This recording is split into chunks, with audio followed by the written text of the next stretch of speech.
Welcome back to Morning Footy. Well, only 4 teams remain in the MLS Cup playoffs, and this weekend in the Eastern Conference Final, it's gifting us another edition of one of the best rivalries in MLS. The Hell is Real derby between FC Cincinnati and the Columbus Crew. Here's a look at this rivalry historically.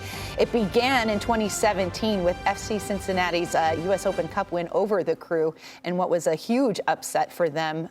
Interesting about this matchup, though, whoever wins this Eastern Conference Final will host MLS Cup. So there's a lot on the line. We said it when we spoke with Pat Noonan earlier. I mean, this has become one of the best rivalries in the league. And for those of you that don't know sort of the genesis of the Hell is Real moniker for this derby, it's really interesting, and I love it because it's just so appropriate and fitting. So in between, Cincinnati and Columbus are 110 miles apart in the state of Ohio, and there is a sign that says Hell is Real on Interstate 71 that is literally halfway between the two cities. If you're driving northbound from Cincinnati to Columbus, you will see this. And it was put up, I believe, in 2004 by this developer in Kentucky who put up a ton of religious billboards in the area, and this was one of them. And it's just this kind of creepy, ominous landmark that everybody who's driving between the two cities sees. It's heavy. I love it. I love it, and I love that the derby's named after it because it's more organic than some of the 100%. other, where I feel like it's like a mailbag ask. I was like, what should we name the derby? It just feels very artificial. And everyone, it was unanimous. Like the supporters from both Columbus and Cincinnati both agreed on this as like, oh yeah, no, this is the name of our rivalry. They finally agreed on something.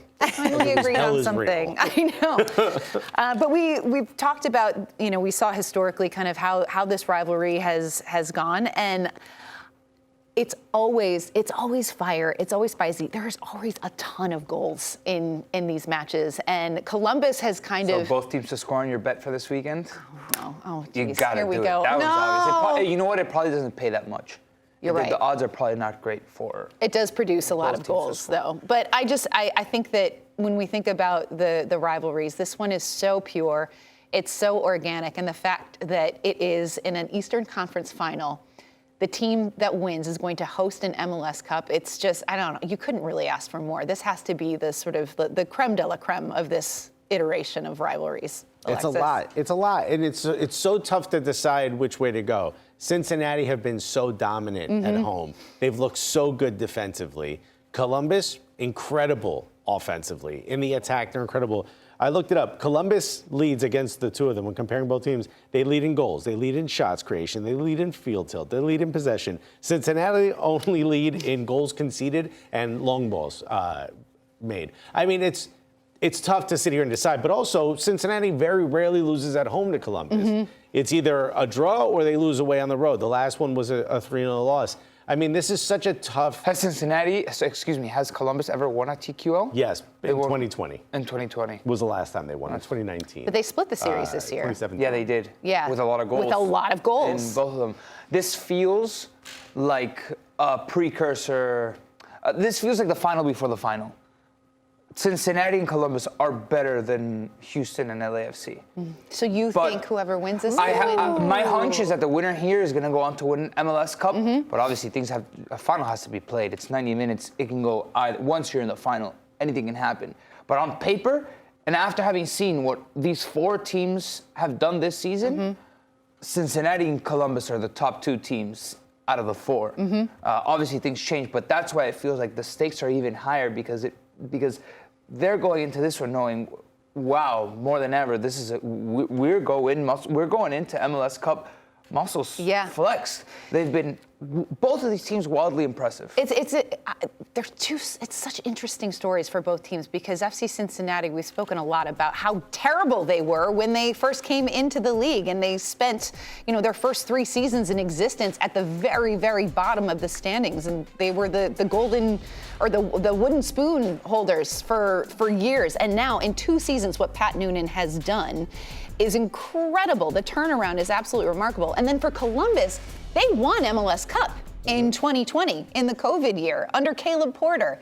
And then they let him go, and it was kind of this rebuild, and they were sort of floundering. They didn't have an identity. And what Wilfried Nancy has done in his first year in charge has completely re-energized this franchise. And they're two extremely well-coached teams. They're two teams that have very strong identities. They play very differently, but I think it's going to be such a fun match to watch. There are also two sides with very lively, passionate fan bases, which impacts the game largely. If you think about like those bad years for Columbus Crew, when it was, hey, we're going to sell, we're going to do whatever, and those fans really got behind that team. Yeah, save the crew. And the way that the support mounted behind FC Cincy as they started to grow, and obviously you want to push your team to do better, but with Pat Noonan at the helm, they've done just that. So I think that is a huge factor, especially going into this game, especially at TQL, to give that boost to Cincy. Do you think we live in a world where we're going to see the Coach of the Year and the MVP get bumped out of the playoffs at home by their rival? I want the story. I think it's possible, and this is saying nothing against FC Cincinnati, but I think if there is a team that can do it, I think it's the Columbus Crew. Does Cincinnati stop Cucho without Matt Miazga? Ooh, that's a great question. Who's the biggest game changer? They could. I thought they played really well without him last game. Who's the biggest game Against changer Philly. between both squads? The biggest game changer on each. In both groups. Well, it Who's has the to be. biggest? It has to be. Would it be Cucho? Cucho, right? Or would it be Lucho? Lucho or Cucho? Great law firm in Latin America. For me, Lucho, because Lucho brings two things to the table. Not that Cucho can't assist or anything, but the end product is Cucho.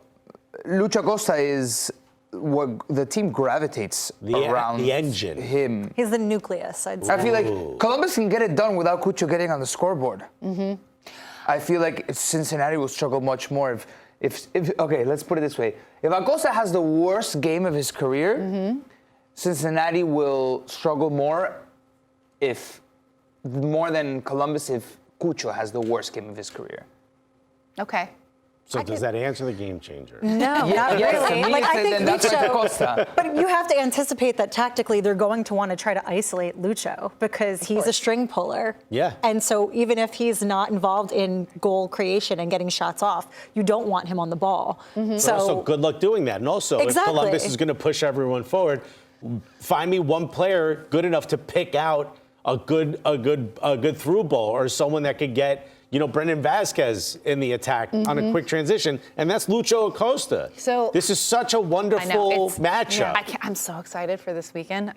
It's crazy. I'm looking back. So I'm looking back to last weekend and what the Columbus Crew were able to do against Orlando, which is another very hostile environment when you're playing at Exploria Stadium, and for them to be able to kind of keep their composure and get a result on the road. And then I'm thinking back, you were there, you were at the US Open Cup semifinal match in Cincinnati against Miami. Where Cincinnati, I mean, I thought for sure, they were playing at TQL Stadium, they were at home where they've been so good, and they let it slip away. They let it slip away. And they were better. I think that's a learning experience also. And so does that give you more confidence in Cincinnati, thinking that was a learning moment for them, or is it a moment to pause and think, For sure, it's a learning experience, and for sure, seeing out games is a skill. Yeah. Without a doubt, especially for teams that don't have so much obligation usually.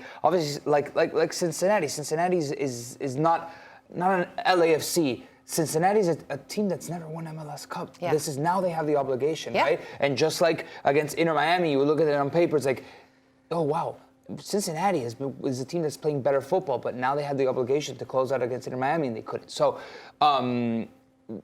sure, yes, I think that we'll all play eggs in their basket, but if they don't have Wobodo and they don't have Miazga, I tilt everything a little bit in favor of Columbus. No Wobodo, no Miazga again? That's tough. I can't wait. Yeah. Saturday, who do you think? I'm gonna put you all on the spot. You know what? Only because they did it against Orlando, I feel like Columbus might be able to. They've got the practice now to be able to do this, and maybe this maybe the spotlight shines a little too bright for Cincinnati. Ooh. Maybe.